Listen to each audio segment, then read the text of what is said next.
I'm going to get a bit personal today with someone who may not appear on magazine covers, but his fingerprints are on nearly every chip that powers our connected world.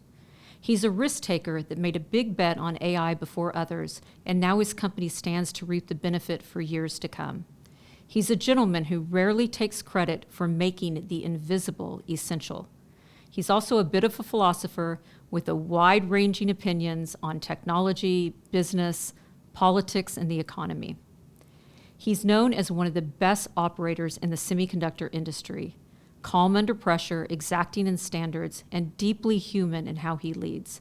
He's also one of my favorite people and has been a trusted advisor to me for over 20 years. Today, my guest is Tien Wu, the CEO of ASE Group, the largest semiconductor test and packaging company in the world, a quiet giant that makes modern computing possible.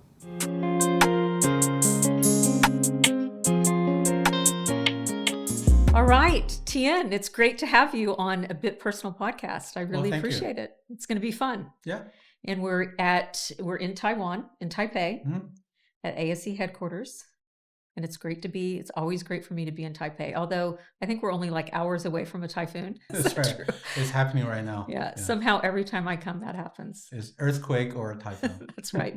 In fact, I don't know if you know this, but when we first launched GSA, we were doing the announcement, big press conference, big event, and I'm up on stage and an earthquake happens. Okay. So I'm not sure what that meant, but it's been good for GSA to be here. Yeah. So yeah. Well, we like you. Yeah. So. Thank you. Okay. So before we get started in talking about sort of the personal story behind your public success, I want to talk about a comment that I made in your introduction, which is that your fingerprints are on nearly every chip that powers our connected world.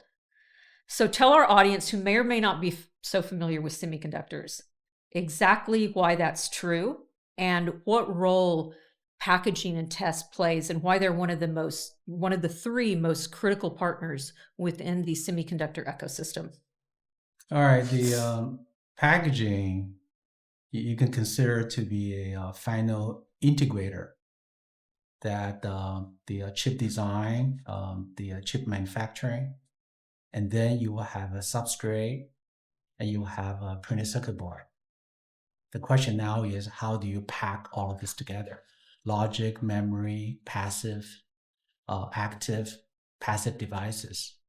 So the packaging, what we need to do is put all of this together and then test it to make sure the yield, the performance is per the requirement. So that's what packaging does. In terms of the ASE market share, it is very difficult to estimate. For the high-end packaging, we have a higher market share. For the legacy, we have a lower market share. But in general, for all of the electronic devices, you will typically find a package that either has been packaged or tested by ASE, which is true. Okay, and so in the age of AI, packaging, I mean, you hear a lot about the importance of packaging. Why is it becoming more and more important? There are many reasons. The industry has evolved over the last 70 years from a technology perspective. From a manufacturing perspective, a lot of things has progressed in the last 40 years. So at the beginning, the Moore's Law, where the most of the integration, most of the performance optimization can be carried out at a chip level. Mm-hmm. But over time, the optimization at the chip singular level has diminished. And therefore, you have the subsequent Moore's Law. It's called the system Moore's Law, where you start looking at the optimization at a system level. So not only chip, the materials, the packages, how do you put them together with everything, all of the details, which is why people are more talking about 2.5D, 3D, stack, then the memory, power management, logic. You start putting all of this together. It's almost like the city planning used to be when you have a lot of land. You just build the single family house. But when the land become more scarce, Mm-hmm. you start building high rise. Okay. And then when you have more parking lot issues, you start building the basement, underground parking lots. So package is just like a city planning. When you have real estate density issues, performance issue, you just have to go underground, go 3D. Okay. And this is what packaging is happening now. Okay. Okay. So let's start with the Tien Wu story. Okay. Okay. So you were born and raised in Taiwan, did the first part of your education here, and then you went to the US, got your master's, PhD, started your career, started a family.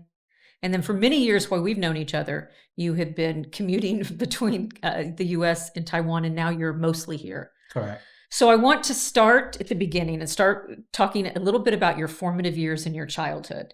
And what was it like to grow up in Taiwan, and what maybe either individuals or circumstances or something that happened during those formative years that you can really say, this helped me become the man I am today? All right. I think your upbringing has a lot to do with your fundamental belief, and over your career, your lifetime, you try to find reinforcement to those fundamental beliefs. The fundamental belief and upbringing, I think it does have a lot to do with your school system, how you were raised. If I have to talk about my childhood, I went to a private school in Taipei, kindergarten at age 4. I stayed at that school all the way to age 18. Wow. So I attended one single school for 14 years. Okay. So I've known a lot of friends since age 4.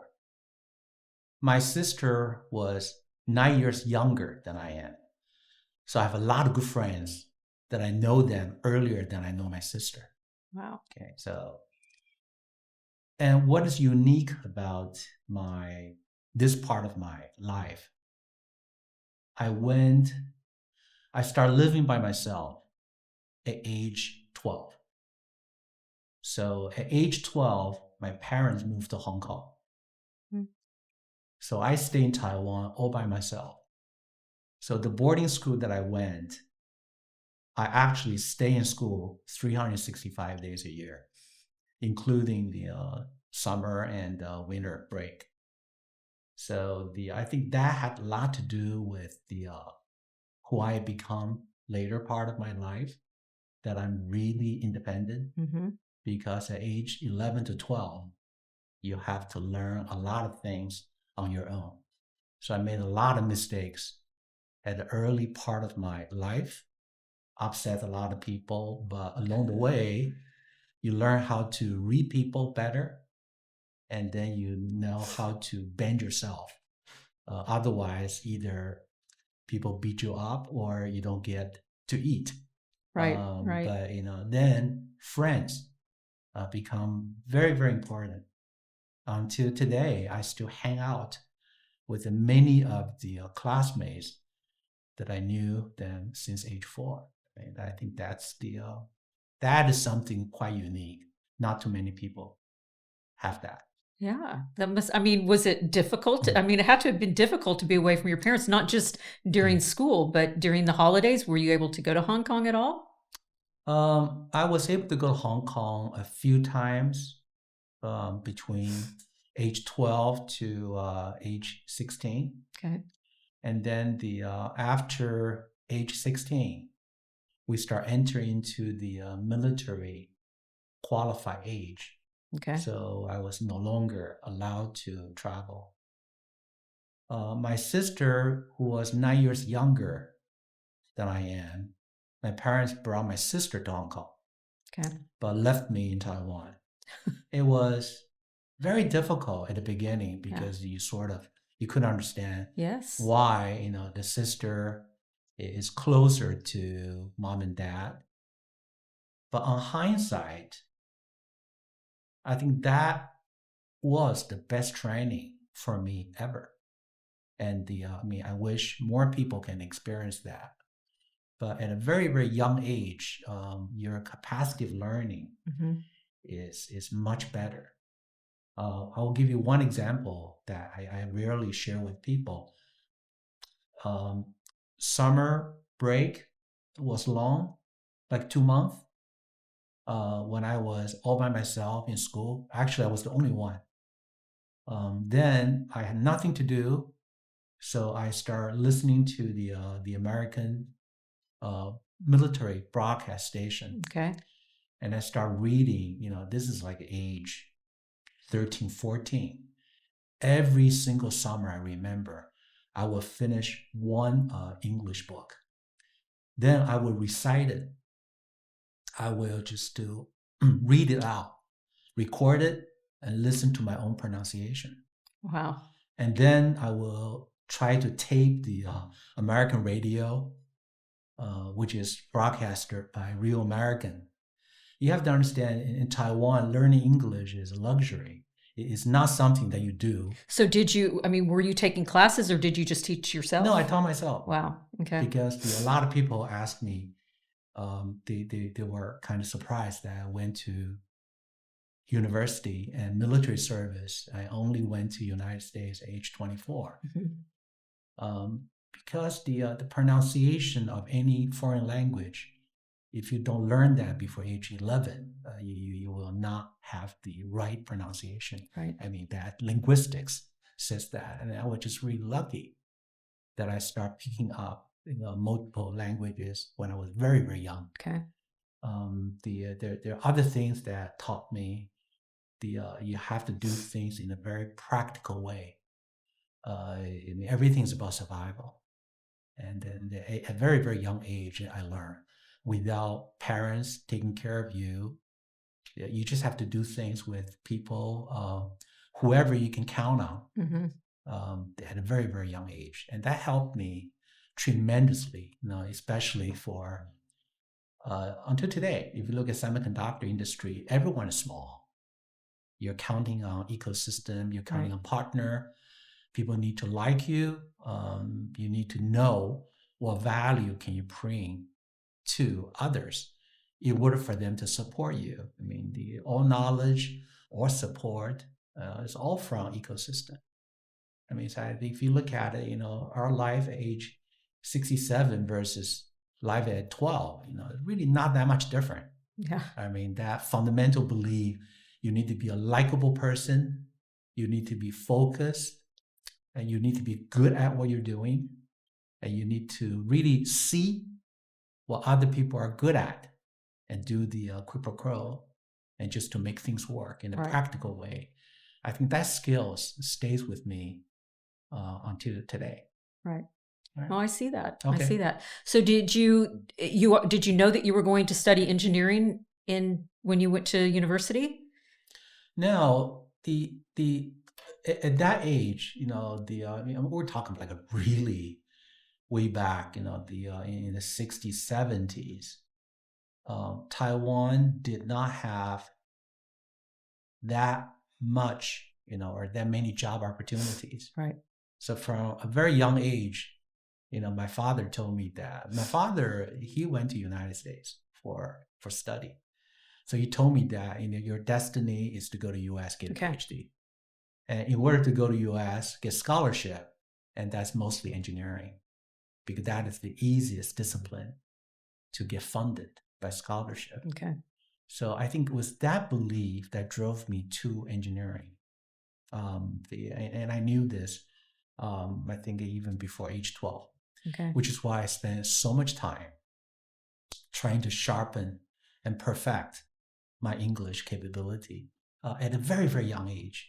That was very, very unique. Do you remember any of those books that you recited? Mark Twain, that's the classics, and quite a few. There are many, many books. Okay. Yeah. Okay, so then you leave at age 24 to go to the US. Correct. So you said that was your destiny. Your father had told you that you need to go. Right. So tell us about what that journey is like. Obviously you're pretty used to setting things up on your own. Right. So at least you didn't miss that part of your childhood when you go to the U.S. But tell us what that kind of the emotional journey of that and how you acclimated to the U.S. Okay. This is like many years ago, so I have to go through my recollection. All right. I applied for quite a few universities, but a few of them did not offer me scholarship. So I end up going to University of Pennsylvania in Philadelphia, mainly because my uncle and my aunt, now they both live in Philadelphia back then. Okay. So I went to UPenn and I joined the civil engineering department. UPenn civil engineering department was the second oldest civil engineering in United States. The oldest is the Naval Academy. Okay. Right. After 1 year, I'm not sure you remember, back to the 80s, the 3 Mile Island nuclear power plant incident. So all of the funding on the nuclear power plant were canceled. I lost my funding. Therefore, I changed to mechanical engineering department. Okay. Because I found a teaching assistantship, and this is part of the survival. Right. So I was able to charm one of the mechanical engineering professors. So I got scholarship and I studied the mechanical engineering for 1 year. Then again, this is part of the survival comment, the material science department, they have very good funding, much more than mechanical engineering department. So I switched to material engineering. So between civil engineering, within a year, I switched to mechanical engineering. And then after another year, I switched to material science. I end up getting my PhD in material and mechanics. Okay. And then so I finished the PhD at UPenn, and I worked at Penn as a postdoc because I was applying for my green card at the time. So after I received my green card, then I went to IBM. IBM was looking for mechanical specialist and material specialist. And I happened to have both. Right. It's a very unique combination. Right. Therefore, I joined IBM Endicott. Endicott was the starting place where IBM was funded. Many people don't know about it. Okay. So I started there in 1988. All right. So that was my graduate school to my professional years. But there's one thing that I am very, very grateful is I went to the United States without knowing too many people. The American university system, through merit, they offer long-term scholarship for a PhD program and postdoc. They educate foreign student who has a keen desire to learn. And then the American education system, including my professors at mechanical engineering department and material science department, as well as all the peers, unselfishly educate all foreign students, not just me. Right. And and that was the time, we had many foreign students. Later on, all became key contributor to the society. But all of us, myself included, are tremendously grateful to the American generosity. But if you really think about it, I was top of the class from my elementary school, top of the class in the middle school, top of my class in high school, top of my class in college. So all foreign countries spend tremendous amount of money and time through the talent pool, pick up that 0.001%. Right. And then US apply scholarship. In my case, will be maybe $200,000 to $300,000 US dollars. Then you educate people that will make their lifetime contribution to the whole world, Right. including the United States. Right. So from a pure investment perspective, I think it's a very, very good investment. You also have the loyalty from the foreign students like myself. Right. Right. Yeah, I mean, you look at our industry, and you look at specifically the U.S., the success of the U.S. semiconductor industry. Over half of all of the leaders are foreign-born. Yeah. So it's incredibly important. And so, do you worry that in the U.S. right now that this call for less foreign students, the whole H-1 visa increase in the cost of doing an H-1 visa? I think time is different. So the policy needs to be aligned with need. Mm-hmm. So I cannot comment on today's scenario because you really have to wait for 10, 20 years Right. to look back in order to see what has transpired. I think the comment that I'm making is I received my PhD at age 29. Looking back, and this is like almost 40 years later, based on what has happened to me for the last 39 years, I think I am truly grateful to the generosity and also the foresight of the U.S. systems.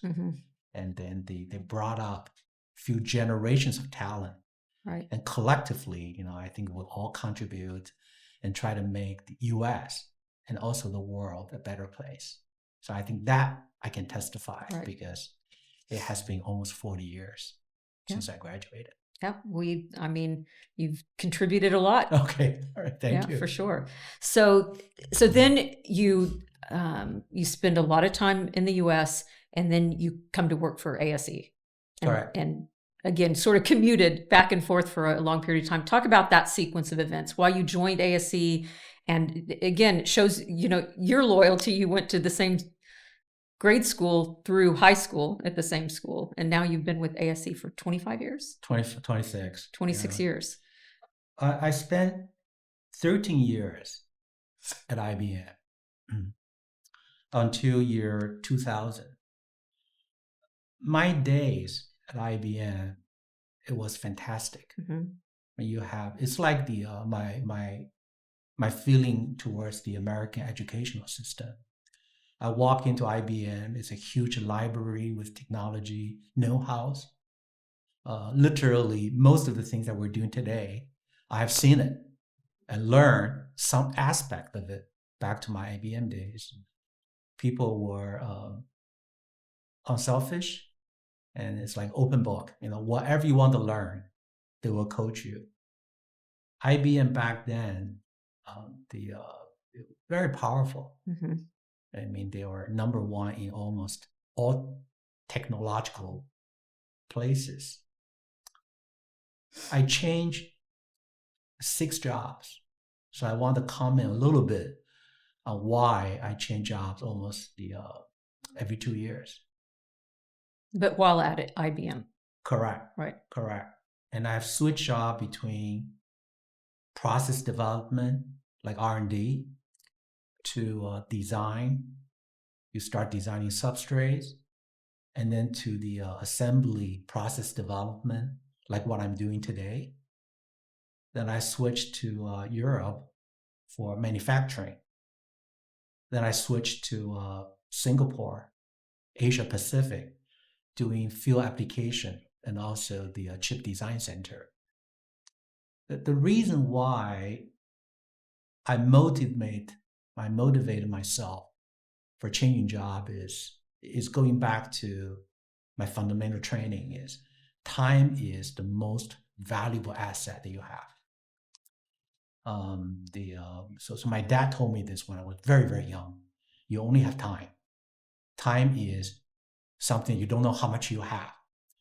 But your unit of time for you is the same unit of time to everybody else in the world, including the emperor.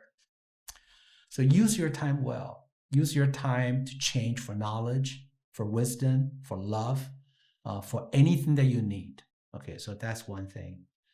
So when I was at IBM, I had a feeling that IBM has a wealth of knowledge that I need to move around.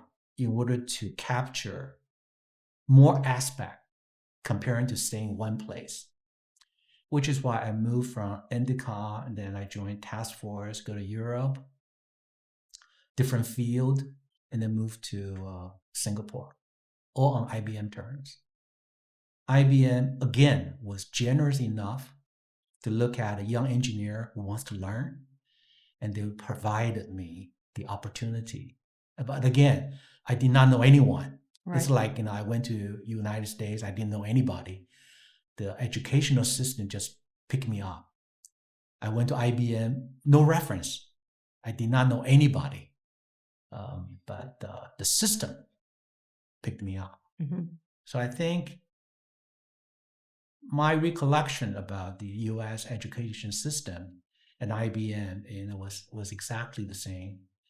And the generosity and also the wealth of knowledge, back to the early days, really, really helped me.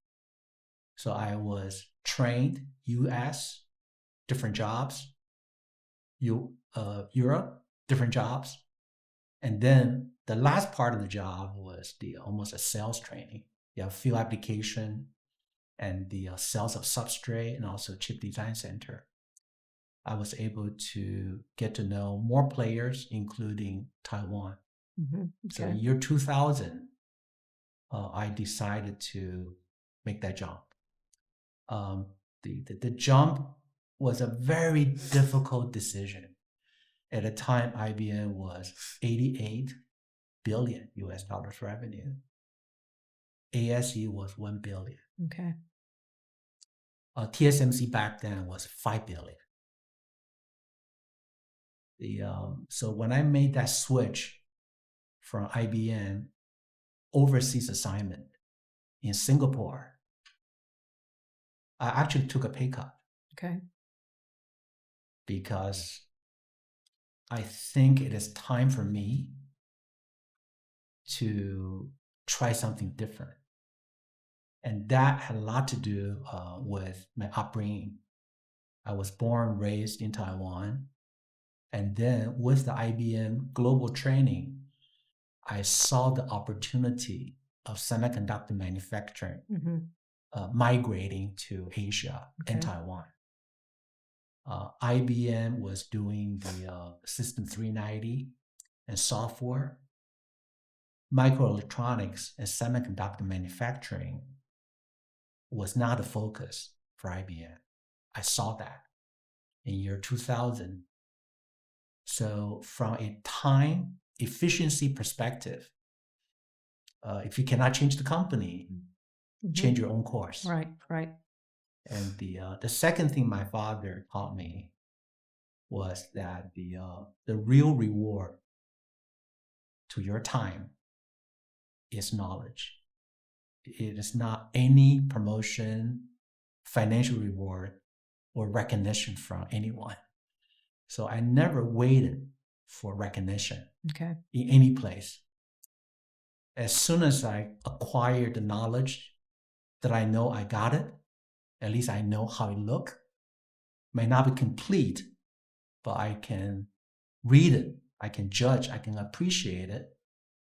But I also know that it's not something I really like to devote the rest of my life to the job. Then I will move.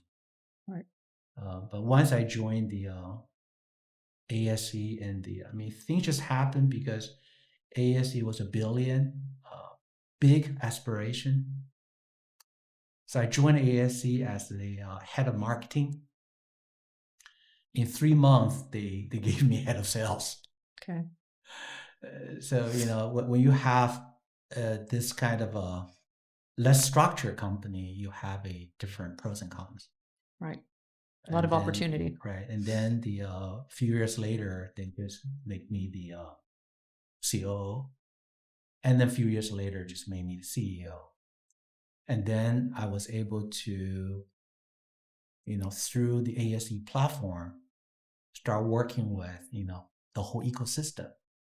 The GSA is the FSA back then was a huge part, of my career, because through the FSA, I get to know a lot of people, including you. Then we build friendships, and then I'm always a big fan of the semiconductor ecosystem. And then we start making incremental, smaller step contribution, but over a long period of time. And this is where we are. So 25 years and it went from 1 billion to 22. Okay. Yeah. Good for you, Tien, right? Yeah. Thank you. So I think it's always interesting to work with Taiwanese leaders because the companies ASE, TSMC, so many others here in Taiwan really manage their company in what I think is a very Taiwanese way. Okay. Right? I mean, you've said words like humility, loyalty, discipline seem very Taiwanese to me. And yet you're running a global company. So you're very, accustomed and comfortable with Western business practices, Western culture. I mean, obviously you're a dual citizen, you're a US citizen and a Taiwanese citizen. So you're very comfortable in that role. But tell me if I'm wrong. Is there a Taiwanese way? And then maybe talk a little bit about the East-West professional identity and how, do you feel pulled in one way versus another? Or how easy is it to sort of shift back and forth? It's up to the individual, but the East and West are very different. I mean, I was lucky that I became independent at a very, very young age, so I sort of understand the American individualism at a very, very early stage. Comparing to the other Taiwanese family, parents, that's the collectivism, where the family is a basic unit, and then the company interest and the societal interest always supersede the individual interest. U.S. is not completely the opposite, but it's more towards the individualism. So in the early days, the first barrier is the language. The American sense of humor is very different from Taiwan's sense of humor, right? So the sarcasm, jargon, it took me a long time to understand what they're trying to talk about it. If you look at the Asian culture, the Taiwanese culture, very polite. And then in almost any circumstances, the Taiwanese will smile at you. I made that mistake, when I was in grad school, and I screwed up an experiment and I really destroyed all of the samples. So I was like, really have this, the most charming smile. Then the American professor got really, really angry. He said, this is not funny. But that's just a typical cultural difference, because the Taiwanese will believe that if I smile at you, at least you won't hit me. But the U.S. will look at the smile, becomes situational.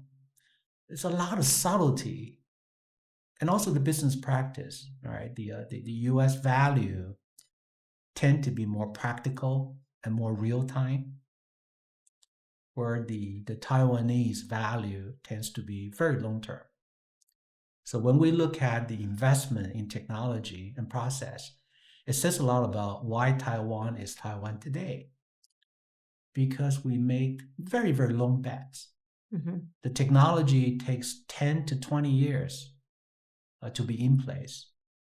I mean, today people talk about the TSMC 3D packaging, the CoWoS, and that was 20 years of effort. So it takes a group of people and a group of ecosystem partners to crawl through the first 18 years with absolutely no glory, but burning cash, until the market is ready to take CoWoS off to a different level. If you look at as a matter of fact, I can say this about the whole semiconductor industry. I mean, if you look at the NVIDIA, how many years? Right.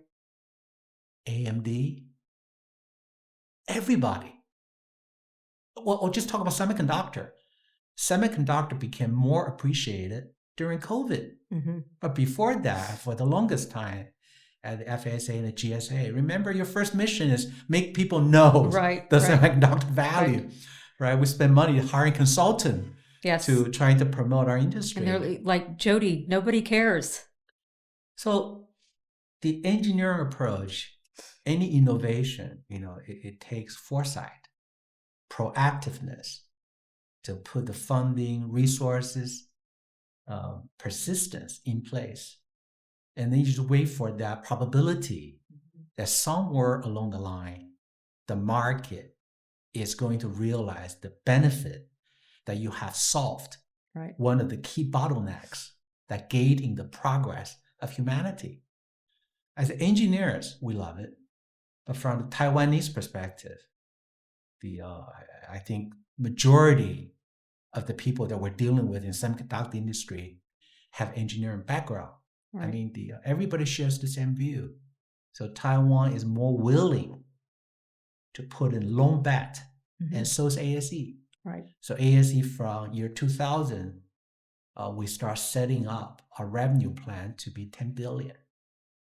And that's a long view. Right. And then then you start looking at the top-down model. Is 10 billion possible? If you need to hit 10 billion, however long it takes, it can be 10 years, it can be 20, it can be 30 years. What do you have to do? Now, when people start doing this, then you have a very, very long commitment and aspiration. Then you tend to bring intrinsic loyalty to the organization because you would like to finish what you started. Right. And that's how I stay here for 25 years, counting. So let's hone in on the risk aspect for a moment. So risk is definitely part of the DNA of our industry, right? Yeah. So chip companies, product companies spend 5 to 7 years designing a product for a market that doesn't exist and for customers that don't exist. And then on top of that, ASE is making a bet on their bet, not even your own, but dependent upon them. And then additionally, you have a cyclical market where you typically have to invest the most in a down market. And I think that sort of that cyclicality is becoming less and less appreciated these days, but it's a very cyclical industry. So you've had to make a lot of those big bets. So tell me the process that you go through and maybe specifically address the process that the decision that you made to go into China, to exit China, and then AI. Those kind of three bets. Okay. The big questions. Let's do the cyclicality and the overall top-down model first. I think you're asking the fundamental premises on how outsourcing a foundry works. Initially, you have IDMs, and you have later on fabless. So IDM needs to deal with cyclicality and also the market acceptance, which is the probability of success and the timing versus the investment. And that's where the foundry model start emerging. And then the foundry model together with the fabless. Okay. So the idea is very simple, right? You will build a grand hotel with many rooms, but you'll be serving, let's just say you have 200 rooms in a hotel. Then you need to have 2,000 clients. So which one of the 2,000 on which day they want to check in their hotel? You don't know. But the hotel's ready, right? Now, if more than 200 people showed up, you build another hotel. Okay. So the foundry model, which is the outsourcing model, are fundamentally different. It's less glorious. However, you have more diversity and more clientele that you can tap into. And you described a few things like in our industry, you go back to the old days, the computer, the communication, they have a different launch cycle. So like cell phone, some company is the first half of the year is hot. Some other product is the second half of the year is hot. And then even year, odd year, you just don't know. Right. But if you have enough clients, they will bring enough volume to you to always make you full. Okay. So if you believe the industry is growing, So this is really the top down that you have to decide. The industry is growing over the next 7 years.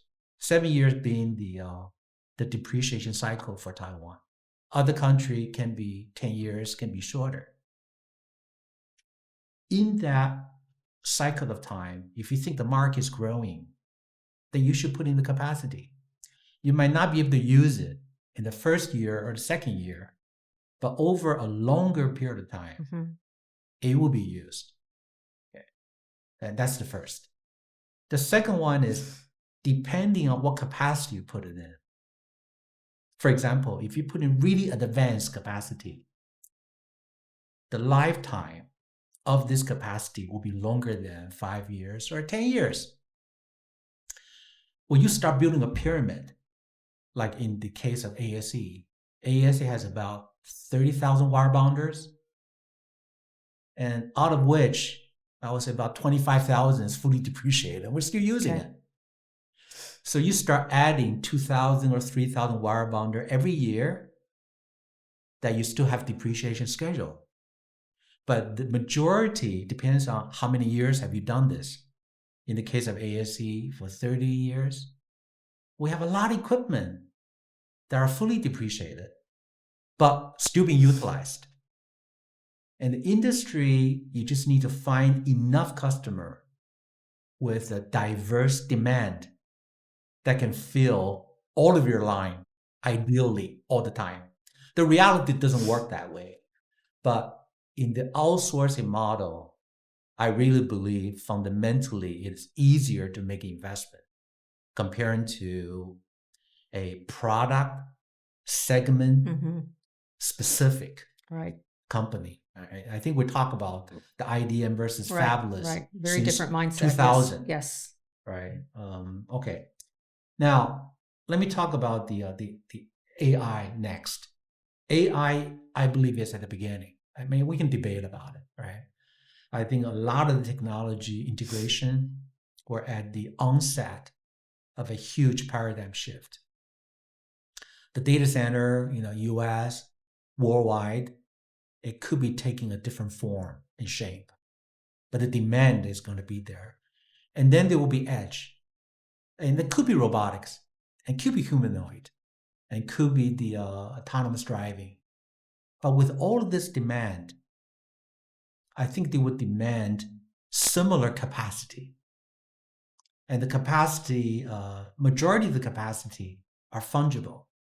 So for any company to put in that kind of capacity, assuming in the next 20 years, AI will be growing.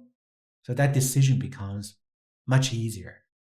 Then the trick becomes, how do you know what capacity to put it in? That will be the leading edge, right, and will be the highest sought after capacity. I think that is in the judgment call. The more complicated question is the China. China drives huge part of the consumer market. They have technology, they have innovation, and they have a huge consumer base to amortize whatever investment they can put it in. China has been immensely successful. Success, you need to judge from whose perspective. I'm talking about China perspective. LED, panel, solar, tremendously successful. Even for the legacy parts, battery, electrical vehicle, it's just a powerful economy. In the early days, we look at China, we have to be there. The decision for ASE to get out of China, there's only one reason, which is the geopolitical. Majority of ASE's revenue, comes from US. We have to be really mindful of the US customers' interest and their requirement. Okay, but more than that, if you look at all of the bottleneck technology and the key partner we're counting on, they're primarily American. Right. Okay. So if we lose the trust of the American customer, we are no longer part of that ecosystem where we can get a priori knowledge about the future pipeline and bottleneck. Mm-hmm. Then we will lose the ability to put in the innovative infrastructure and technology such that 10, 15 years down the road, we can solve the bottleneck. Right. Then we lost the whole outsourcing model. Because outsourcing model is not capacity. It's capacity that can be used for a long period of time. Mm-hmm.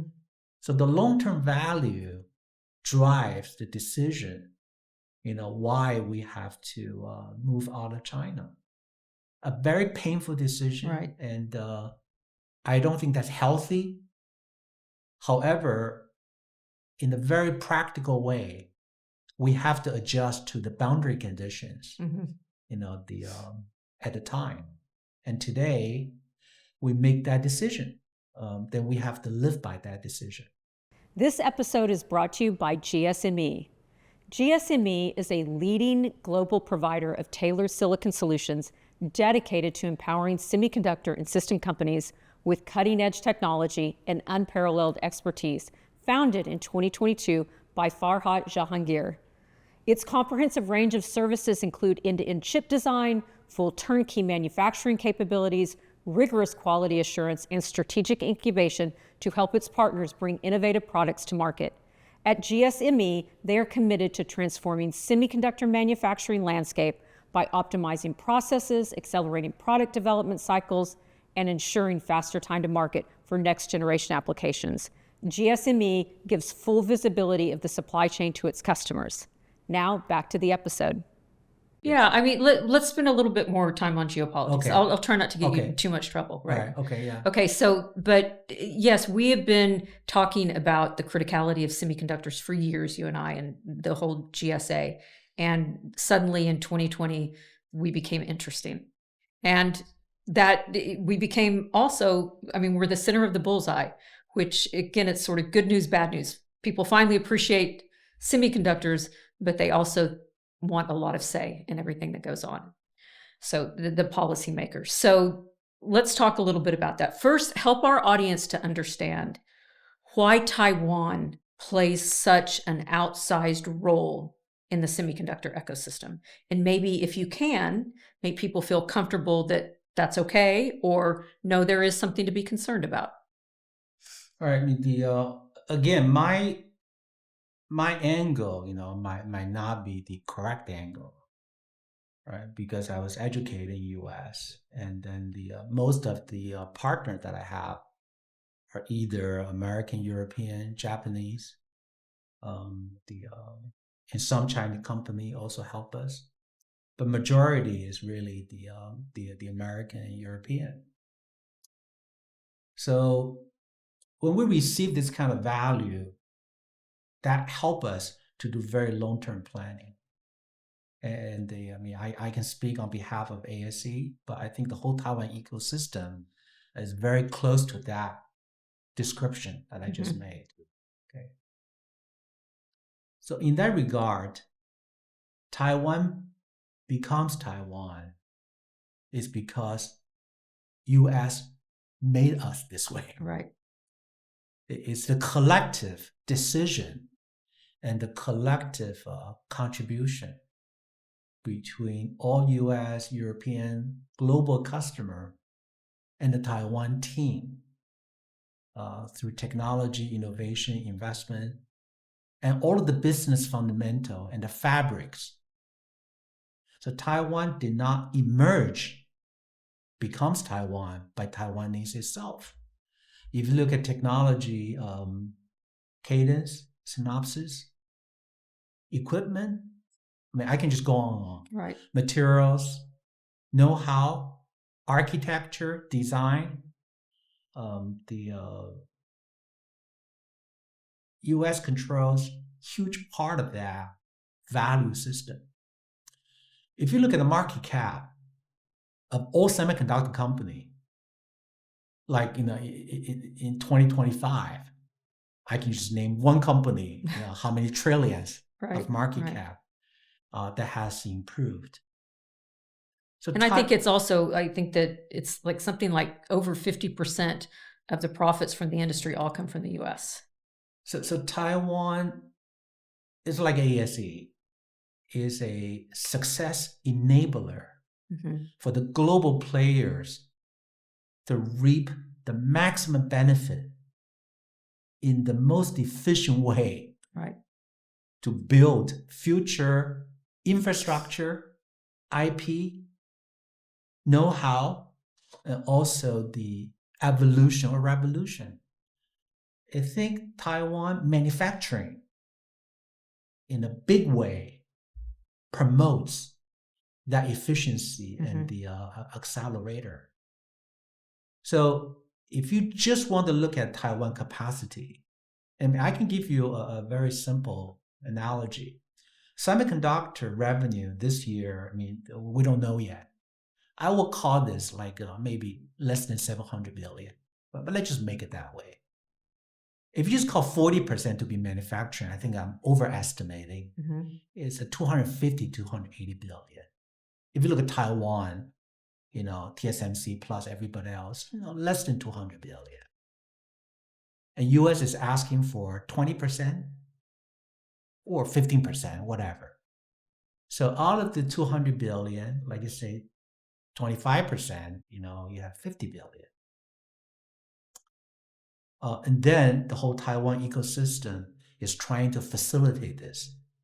Like TSMC, ASE, and many others has already committed. We're going to do this. But the dollar value is 50 billion. The national security and the supply chain resilience value is much higher. Okay. That I cannot judge, right? But in 1 year alone, in 2025, between software company, AI company, what was the market cap increase? 10 trillion?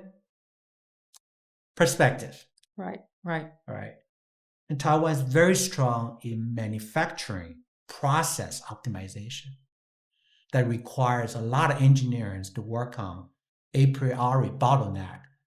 Like the whole ecosystem is working on silicon photonics, power management, large panel. I'm getting more jargons now, but we are solving bottleneck that we do not know when will the bottleneck becomes an issue. Right. But because we're engineers by training, we also talk to the smartest people, architect in US and Europe and Japan and China. So we understand as engineers, if you have a long-term value in mind, you will drive the company and your team to do the right thing, not for Taiwan, not for semiconductor, but for the world. Right. So if you look at Taiwan, what happened in the last 40 years, and I just described it. A bunch of people, largely educated, Taiwan or outside of Taiwan, came back and put in the venture capital dollar and start working with the smartest people, identify the need, and then take the chance and probability. Some work, some didn't. And all of a sudden, you're dealing with 1 nanometer, dealing with CoWoS and the future robotics. There are many, many problems that we need to solve. So Taiwan manufacturing, I believe, is an asset to facilitate the progression and the acceleration of the strongest economy, and that is the US economy. If you believe AI can give you this is not right, but let's just say, make it easy. If AI can promote or improve 5% or 10%, some people say 30% of the global efficiency, then US is 30 trillion. So how much efficiency AI infrastructure and innovation can improve? So that's one side. So do you want to slow down or do you want to accelerate? It's up to the whole ecosystem and the government. I think the approach is correct. We want to preserve the integrity of the supply chain. while reinforcing the extra safety net on U.S. self-reliance. Right. I think this is the right strategy. I'm fully supportive of that. But I think people need to put things, pros and cons, investment, priority, goal. It's just an engineering perspective without commenting on politics, which Right. we are no expert and we can be really, really off. But I'm looking at strictly from a practical efficiency engineering perspective. So you must also get pulled in a lot of different directions, okay? Because, you understand what's happening in the US, but right now you're seeing semiconductor strategies certainly in every region, sometimes in every country. And now this new discussion about sovereign semiconductor policy. I mean, it seems an untenable situation. I won't say this unattainable. Again, we can only judge based on what has transpired.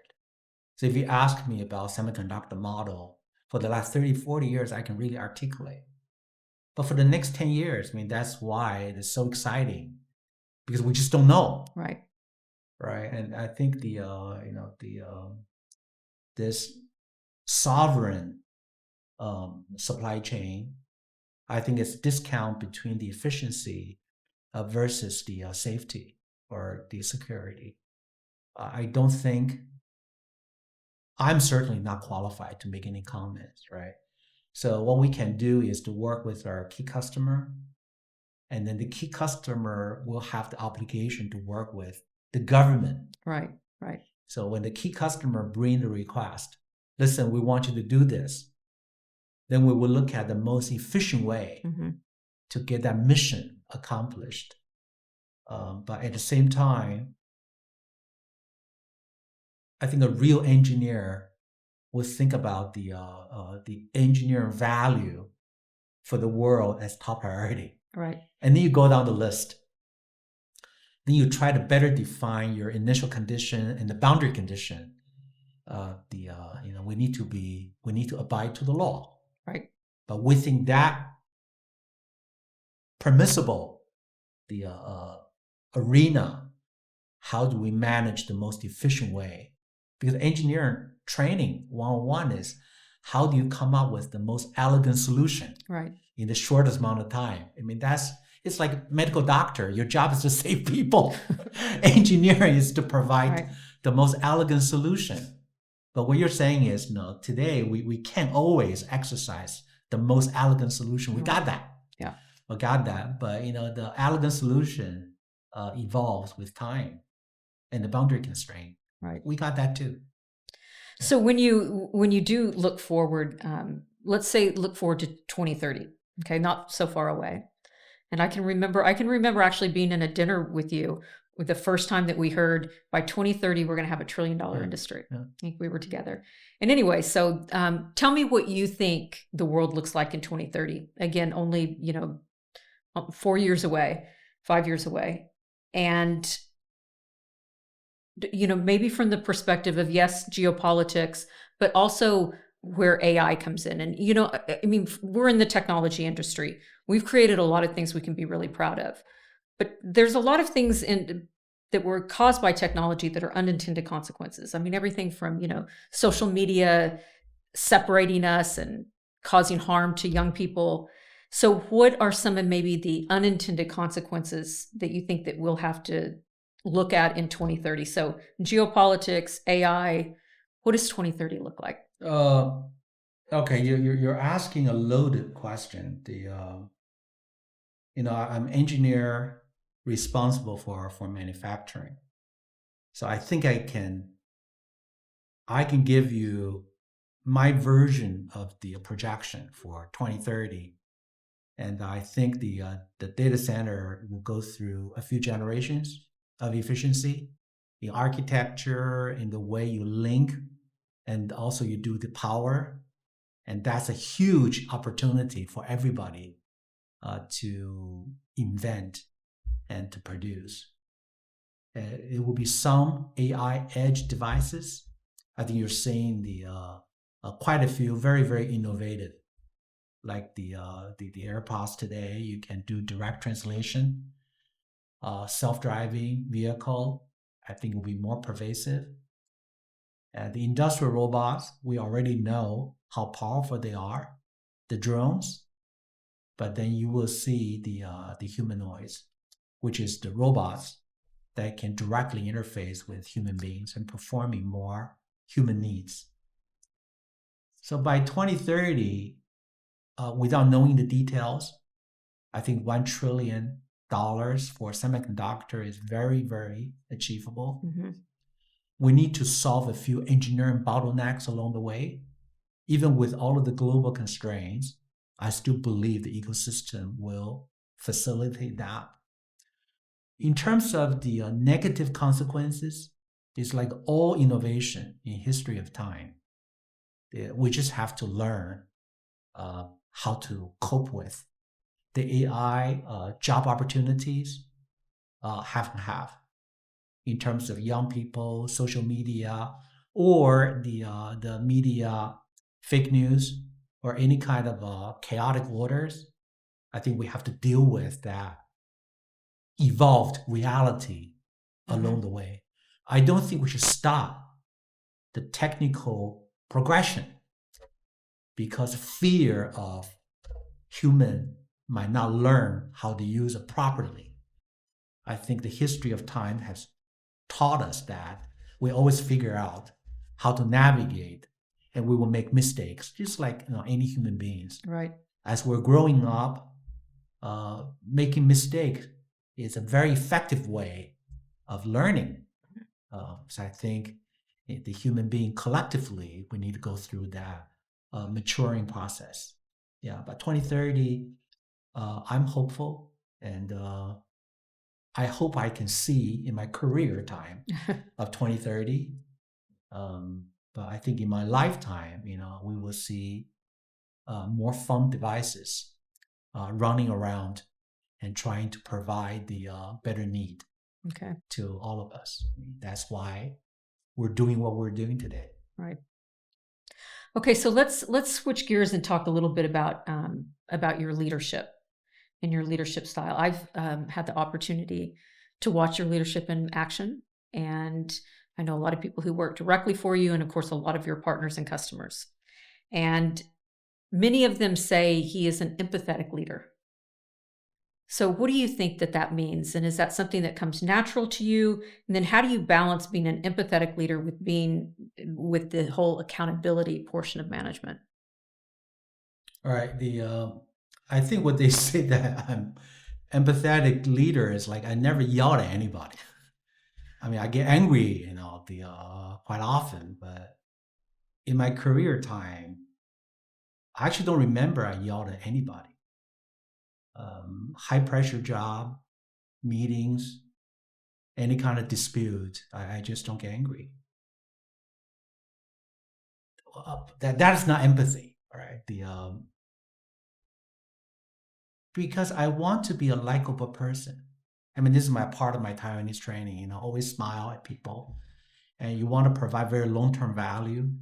So people will trust you as a partner or as a friend. The question about accountability and also the empathy becomes difficult to answer. Let me try to answer from the time efficiency perspective. Okay. Again, this is going back to my fundamental belief that you need to be very wise investing your time. Okay. For example, I have a classical scenario. You have 3 types of employees or 3 types of projects, doesn't matter.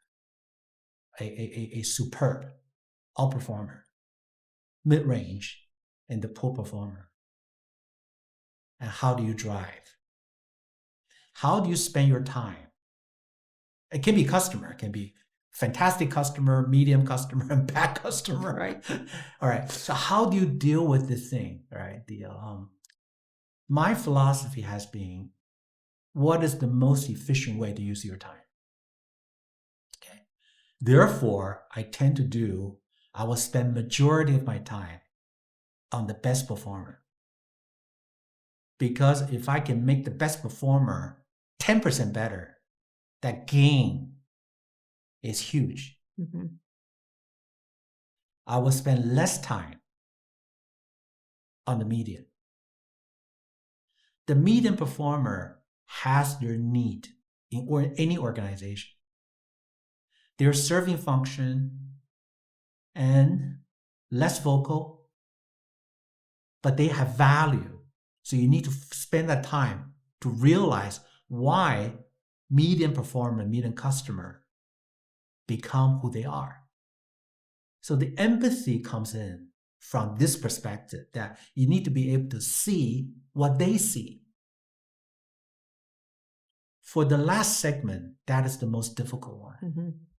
If you're really empathetic leader, not only you will spend time to see what they see, then you will find time to relocate them. Maybe this is the wrong job for you. Your skill should be a designer, it shouldn't be a sales. Or you should be a sales, you should be an engineer. Or you should maintain a machine, just one machine, and gets to be very good at it. Or you should be going out and become a marketing people, because you love dealing with people. You love dealing with different scenario. Everybody has a different aspiration. So the empathy really comes in. Are you willing to invest your time? The super performer are super performer because they love the job. Mm-hmm. So you will facilitate them to do their job better. The medium has reason. They become less aggressive, more conservative. And the poor one also have their reason. Sometimes even stronger reason than the first and the second group. Okay. So I will invest my time to change their job or advise them to change companies. I have gone through Taiwan to US, IBM 6 different jobs, and coming back to ASE, 18 countries globally. I've tried many, many different things. The empathy really comes in from only one thing. You're willing to invest the time to see what other people sees. And that's very difficult. Mm-hmm. But 90% of the time, if you can see what other people see, then you understand. Right. Then you have a much, much more effective way to change the course for that particular group or that particular individual. I'm not sure this is making any sense. Yeah. But I really advise my team and myself, you never get angry. Anger very often is not the most effective way of solving problems. Mm-hmm. But empathy is not be nice, not to not yell at people. Are you willing to invest the time? When people know that you really care, they will open up more to you. Mm-hmm. And the same thing with customer. A very, very difficult customer, if you can really understand why they're so frustrated, once they know that you really care, they will open up more to you and you learn. Right. And either this is not the right customer for you, or you realize you really have a bottleneck they have not solved, or you're putting the wrong people managing this particular account. So I think empathy takes more time. Mm-hmm. But if you have a 2 years horizon, you might not be able to do this. But if you have a 20 years horizon, then you're willing to invest your time. It's a long answer to a very, very difficult question. Is it something that comes natural to you? I guess it has something to do with how I was brought up. Mm-hmm. Because like a 12-year-old lived by itself, like every Saturday and Sunday, if you're not nice, you don't get feed. You don't get food, right? Right. But then, then Taiwanese, with half English, you went to US. You're trying to get scholarship, competing with the brightest of the brightest. Then you join IBM. There's a lot of people from good schools, and then they're very, very comfortable. They have their own religious group, congregation. The cultural heritage. and then I had none. Mm-hmm. But then, it gives you the courage and the curiosity to see what other people are really like. And I remember I went to Europe, England and Italy, and then went to Singapore. And when I was in Singapore for almost 4 years, I went to Japan, once every month, China, Taiwan, and then the Korea and China. Each region is different. Mm-hmm. Everybody sees a different aspect Right. of the same issues. So when you talk to, East and West, or even Taiwanese versus Chinese, you get a very different answer. The Japanese way of looking things and Korean ways of looking things are very different. Mm-hmm. I mean, there's no right or wrong. Right. You need to understand. Are you them. willing Yes, to yes. put in the time? Not being able to solve all problems. Right. But at least you understand. You understand the difference. If you do this, then you filter. Naturally becomes bigger. So, we're managing a lot of things. If you have a very small filter, then a lot of things sticky. Mm-hmm. If you have a very large filter, it helps your stress level, your mental sanity. Right. Right. So I that's agree with how it's not like I don't get angry. I train myself to have a bigger filter. Mm-hmm. And then I say, okay, I have a problem here. What is the most effective way to address this issue? My mind immediately switched to how do I solve this issue? I never spent any time revenge or the vengeance is just a very negative thing to do. Right. It's a lot of Right? negative energy. I have a lot of problems that are unsolvable, and I just decided just to let it go. Right. I don't dwell on it. But it's a very difficult training. Is it natural? No, it's not natural. But it's something you train. If you want to do bigger job with more diversity, you'll almost have to go through the similar type of training. I mean, the easier you can be trained, you learn the lesson won't be repeated. Right. So you've been around a lot of amazing leaders in your life, like I have as well. And so who are some of maybe the top 2 or 3 best leaders you've ever worked with? And what did they maybe have in common and maybe differentiated them from other probably really good leaders, but not the greatest? I would talk about, listen, it's unanswerable questions, right? I've known so many. I even hate to mention their names, but quite a few characters just emerged in my mind. They're very transparent. They're not afraid to concede their mistake or their weakness, and they empathy.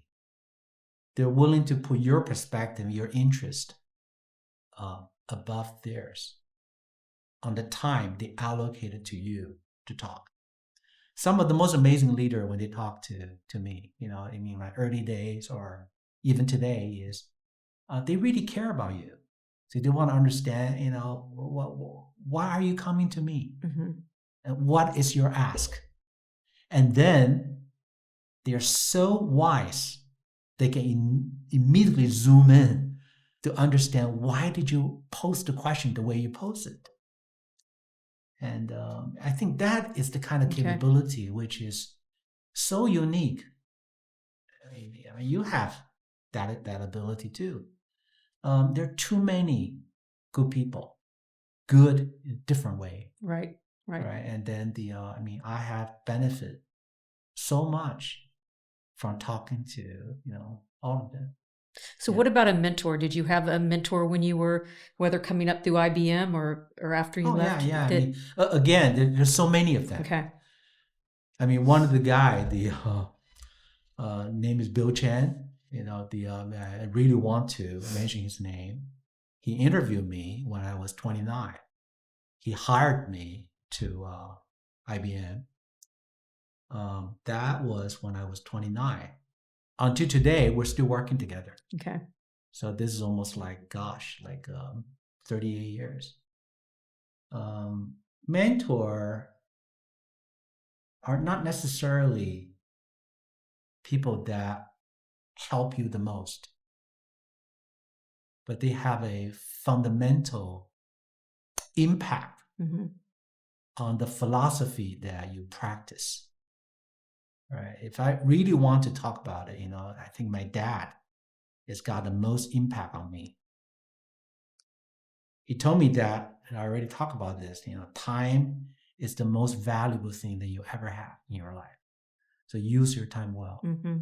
When I was a teenager, like 18 years old, my appreciation of time is very, very different from today. Right, of course. But it's the same unit.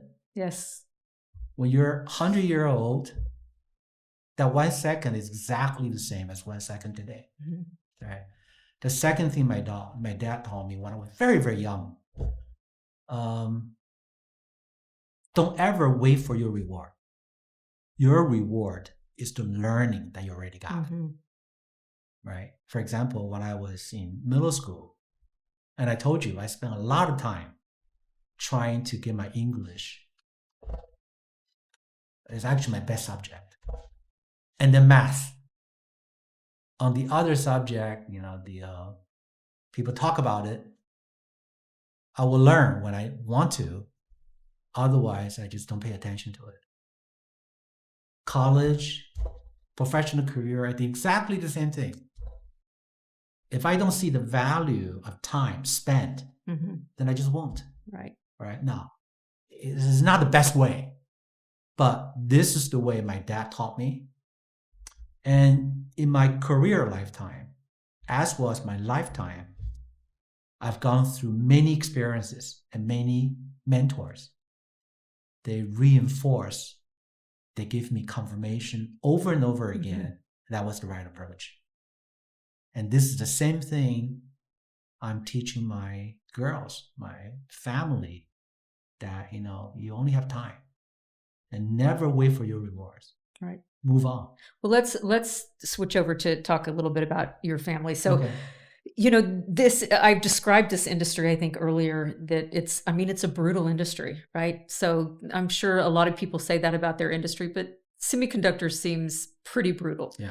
Right? You hear people like Jensen, who said that if he had to do it all over again, he would never do it if he knew then what he knows now, that the sacrifice was just too great. So tell me a little bit about, maybe, has there ever been any sacrifice that was too big in your career that you made? And again, we talked a lot about the importance of time, and that oftentimes people end up at the end of the day that they don't have a family, or they don't have their health, because they committed so much of their time to their job. But you see these CEOs in the chip industry, it's not the 996 Chinese way. It's 7 days a week, constantly on call. Even if you're not working, you're thinking about work. Yeah. So how does Tien, so first of all, the sacrifice question, and then how does Tien maintain the energy and the passion that's necessary to thrive when you're going full throttle? I don't think anybody can manage the balance. I certainly can't. When you talk about the sacrifice, I think the true sacrifice is something you couldn't see today, which means one of this day it just showed up, and it is so detrimental that even if you regret, it's too late. Right. That would be the true sacrifice. Fortunately, I don't have that yet, but I'm pretty sure, something is brewing. I'm pretty sure. If you look at the stress level, the jet lags, I joined ASC year 2000, and I only moved to Taiwan in 2013. We just talk about the GSA event. I never missed any GSA event before 2013. I was just always right there. Right. Because I was doing every 2-3 weeks shuttle. That my daughter, 2 girls, they were doing the competitive gymnastics. So in the U.S. In U.S. in California, so every 2-3 weeks they will compete. To the best of my capability, I will join their competition event, which means that I will do 2 weeks overseas and 2 weeks in U.S. I've done that for years. Until 2012, my younger daughter went to college. And then, because the business need, then I officially moved to Taiwan. I'm spending more than 50% of the time in Taiwan. Okay. The sacrifice is huge. Your personal, physical health, your family, wife, and kids. I missed a lot. But it's a lot of times the situation, calls for it. Once you get on this job, and then there's too many aspirations. Maybe you look at it. My wife and I, we got married for 40 years. When we get to know each other, we're a grad student. At the time, the aspiration, the knowledge, is at one given point, the sparks. Then you get married. Right. And as time goes on, family, kids, career path is very different, exposure is very different. So the domain knowledge, whatever is spinning your mind, it can be identical.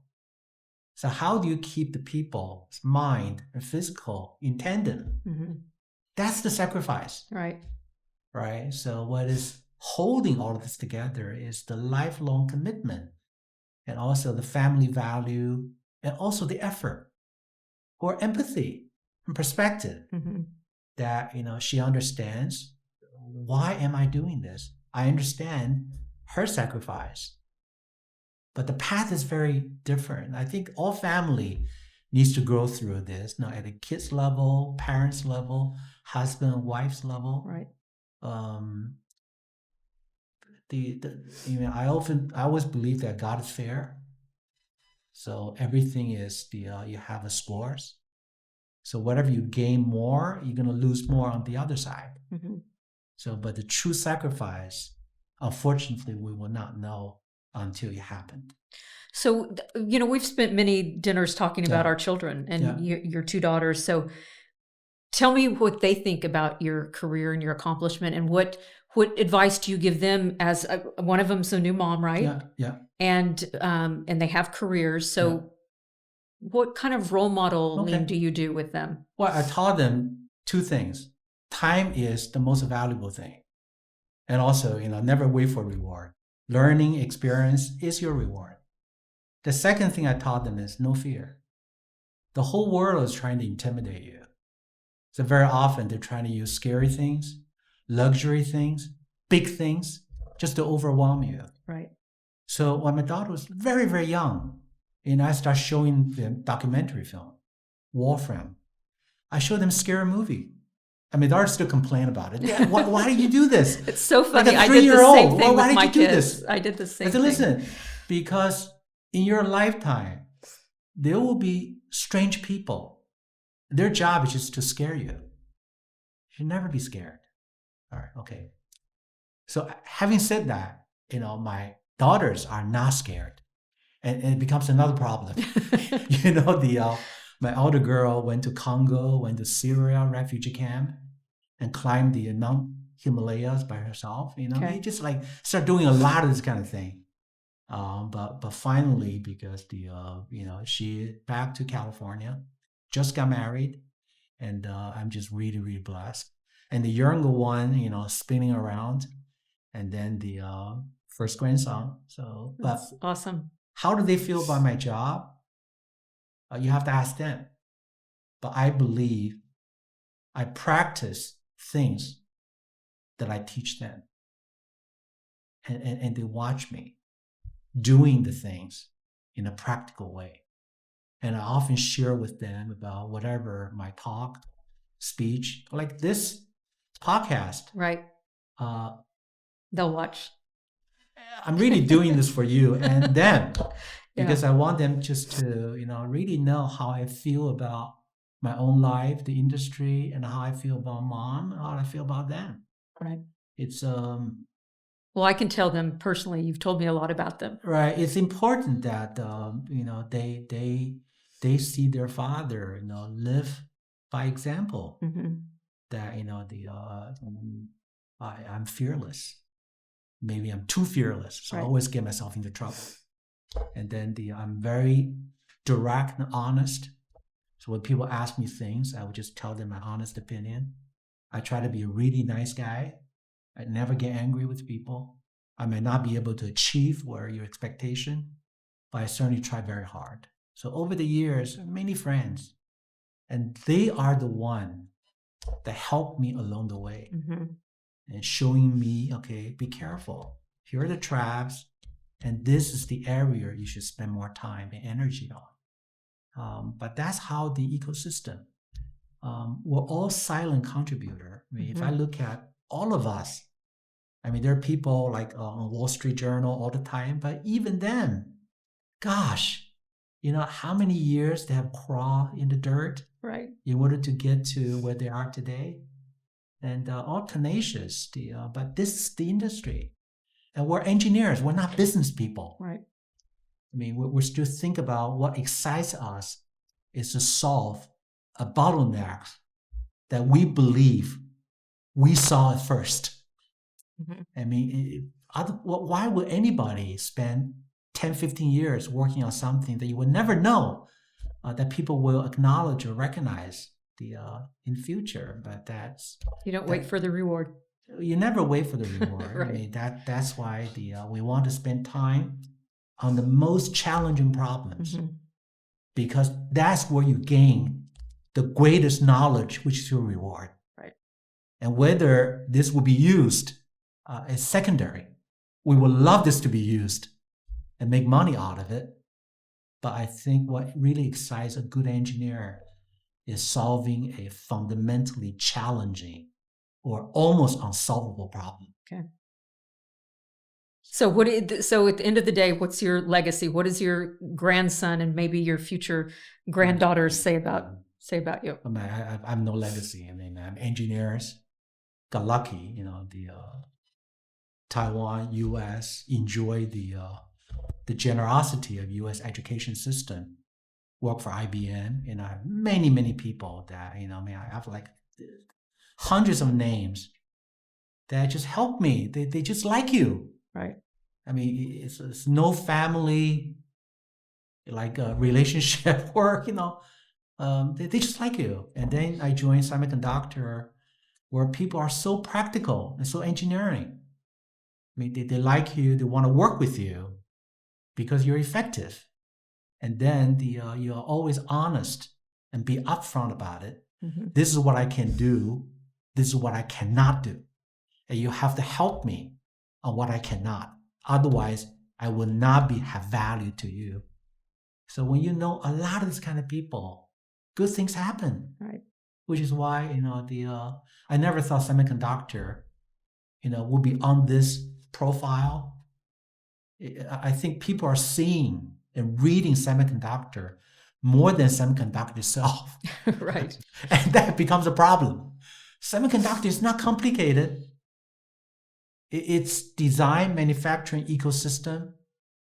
It takes a lot of new material, new equipment to do the next level of integration.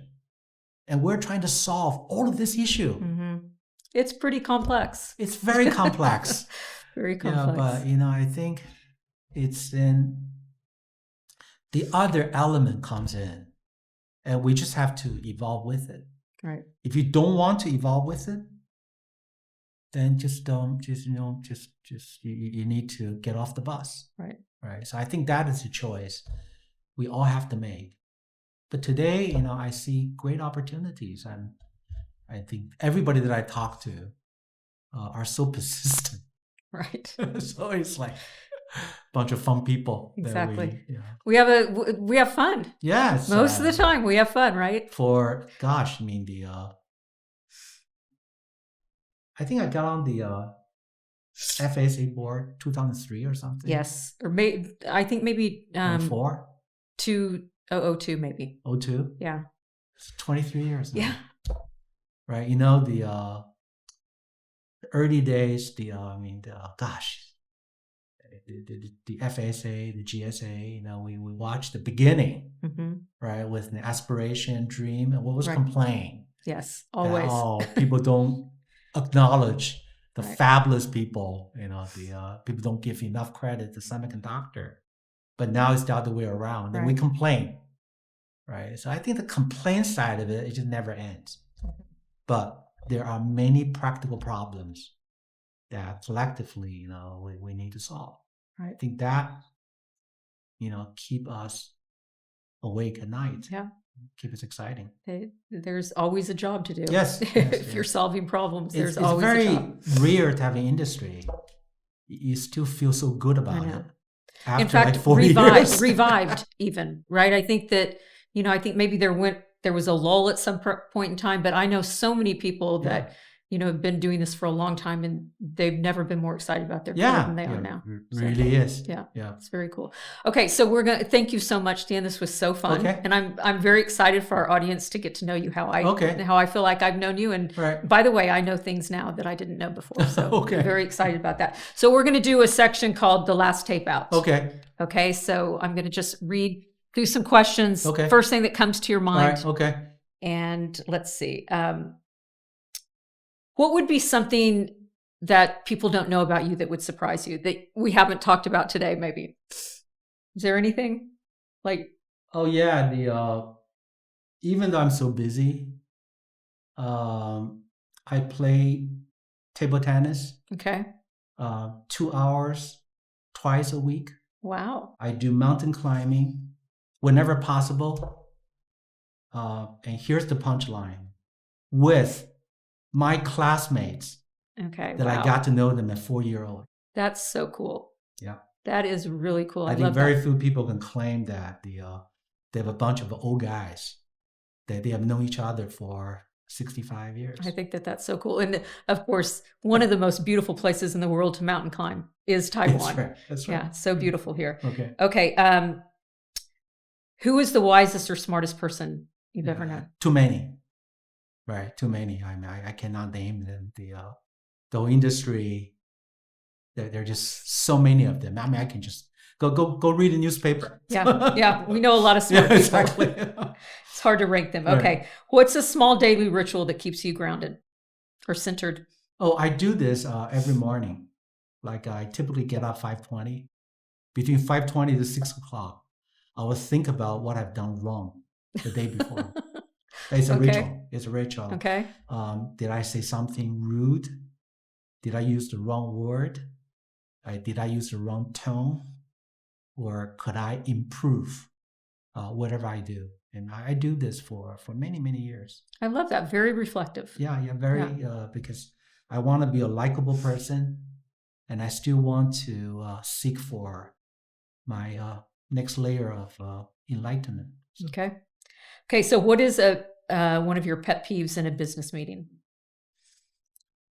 Not showing respect to other people's time. Time is the most valuable thing. So if you walk to the meeting late, you're not showing respect to other people's time. If you're not prepared or you're not paying attention, like people doing the computer clicking, that bothers me because you're just not you're paying attention to yourself, not to others. And I think that's they all know. Okay. Right. When was the last time that you truly unplugged? Typically in the hospital. I mean, I've been to hospital for different reasons, right? But when you're lying in the hospital ICU and with a computer, clicking, and then the whole life just passed by, and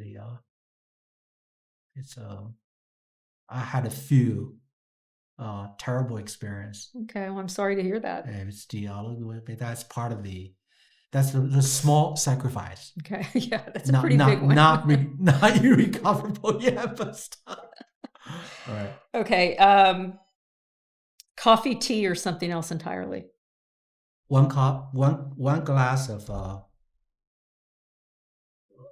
Actually, I don't drink, and I don't drink anything. Okay. It's just water. But typically 1 cup of tea, 1 cup of coffee every day. And for wine, it's just a very, very casual. Right? Okay. I don't drink and I don't smoke. Yeah. Okay. Healthy guy. Yeah. Okay. Okay. So this is an interesting question. Would Okay. you choose to be 25 today or 25 if you had to go back one way or the other, or 25 when you were 25? Okay. So with all the pressures of today, young people have today. Okay. Does that mean do I want to be 25? You have to be 25 so you can either relive it in the past without any special knowledge or anything, or you're 25 today. No, I don't want to relive this. It's okay. Well, if I'm going back to 25, which is when I was 25, absolutely no. Okay. It was too hard for me, for everybody around me. If I have everything that I have and become 25, Yeah. the answer is still no. Okay. Because I would be a whole lot more ambitious. And then if I have the everything, the knowledge, experience, language capability, and money that I have, and just be 25, no, I don't want to be, because I have no idea what I will do, and then how my family will survive this journey. So no, no, I don't want to be 25. Okay, fair enough. And finally, what is one question that I didn't ask you that you think I should ask the next guest on this podcast? What is the most valuable time? What is the most valuable thing in life? Okay. And I think everybody should have one thing. Okay. Right? It can be, it can be anything, but for me, it's time, and time will change me. It's very interesting. This is my question for my daughter's boyfriend. Uh-oh. I always ask, what is the most valuable thing for you in your life?